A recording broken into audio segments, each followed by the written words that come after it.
विश्व के सभी मेरे साथियों को रजत अम्बेडकर की ओर से जय भीम, नमो बुद्धाय। द अनटोल्ड अम्बेडकर के 12वें भाग में आप सभी लोगों का स्वागत है।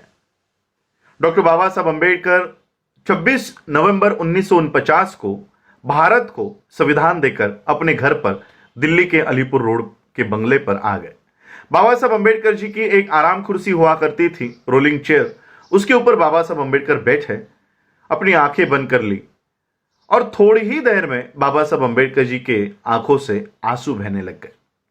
बगल में डॉक्टर बाबा साहब अम्बेडकर जी के सचिव शंकरानंद शास्त्री खड़े थे। शास्त्री जी ने देखा कि बाबा साहब अम्बेडकर रो रहे हैं। अब बाबा साहब को कैसे उठाऊं और कैसे पूछूं कि आप क्यों रो रहे हो।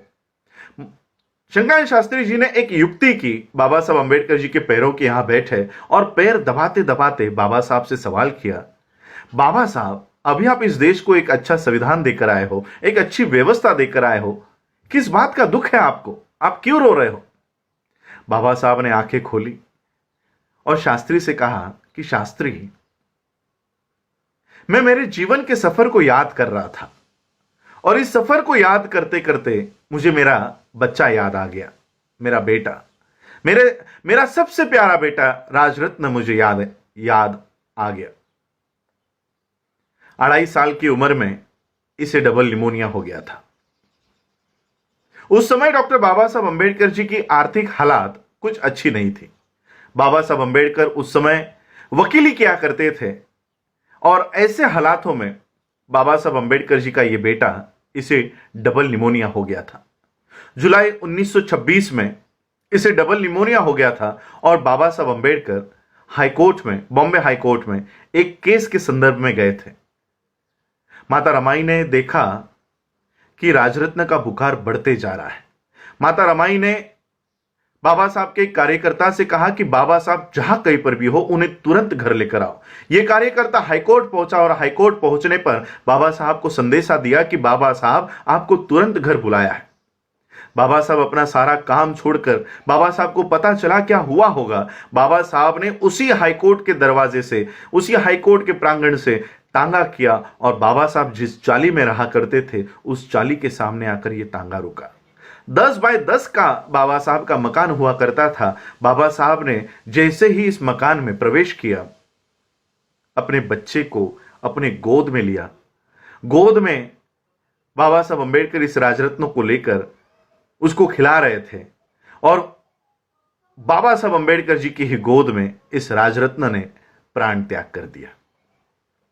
उस समय बाबा साहब इतना फूट फूट कर रो रहे थे। दीवार पर सर पटक पटक कर डॉक्टर बाबा साहब अम्बेडकर रो रहे थे। पूरे कार्यकर्ता, पूरे चाली के लोग बाबा साहब को देख रहे थे। एक बच्चे की तरह बाबा साहब रो रहे थे। बाबा साहब को कैसे शांत किया जाए। बाबा साहब का बचपन का दोस्त मालू आगे आया। बाबा साहब को बहुत परिश्रम के बाद बाबा साहब को शांत किया।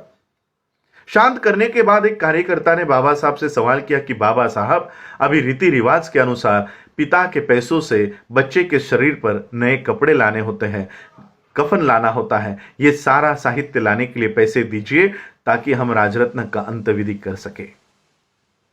बाबा साहब के कानों पर जैसे ही ये शब्द पड़े, शांत हुए बाबा साहब फिर से फूट फूट कर रोने लग गए।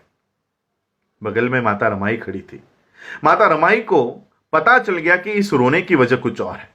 माता रमाई को पता चला कि बाबा साहब अम्बेडकर की जेब में नए कपड़े छोड़ो, कफन लाने तक के पैसे बाबा साहब के पास नहीं है। माता रमाई ने बदन पर की साड़ी फाड़ी और उस राजरत्न के शरीर पर कफन के तौर पर डाली। यह बात डॉक्टर बाबा साहब अम्बेडकर जी को 26 नवंबर 1949 को भारत को संविधान देने के बाद याद आ गई। बाबा साहब शास्त्री से कहते कि शास्त्री एक समय था कि मेरा बेटा, मेरा बच्चा राजरत्न इस जहां से जाते समय मैं उसके शरीर पर कफन तक डाल नहीं सका। मेरा बच्चा बिना कफन के इस जहां से चला गया। लेकिन आज मैंने इस देश को संविधान निर्माण करके दिया है और एक ऐसी व्यवस्था मैंने इस देश में कायम कर दी गई है। इस देश में ऐसी व्यवस्था मैंने कायम कर दी है कि मेरा आने वाला हर एक राजरत्न, चाहे वो हिंदुओं का हो, चाहे वो मुस्लिम हो, चाहे वो क्रिश्चियन हो, चाहे वो जैन हो, चाहे वो बौद्ध हो, इस देश में पैदा होने वाला हर एक राजरत्न ये सूट बूट टाई कोट में जन्म लेगा, ऐसी व्यवस्था मैंने इस देश को दे दी है। और बाबा साहब ने ये बात 26 नवंबर 1949 को संविधान देने के बाद कही। और बाबा साहब का संविधान इस देश में सभी लोगों को, सभी वर्ग के लोगों को, सभी जाति, सभी धर्म के लोगों को अपनी प्रगति करने का एक मौका देती है और सूट बूट टाई कोट में लाने की व्यवस्था करती है। ये बाबा साहब अम्बेडकर जी का संविधान देने के बाद बाबा साहब को ये बात बाबा साहब ने शंकराचार्य शास्त्री से कही। आप लोगों ने मुझे सुना, उसके लिए आभार, धन्यवाद। जय भीम, जय भारत, जय बुद्ध।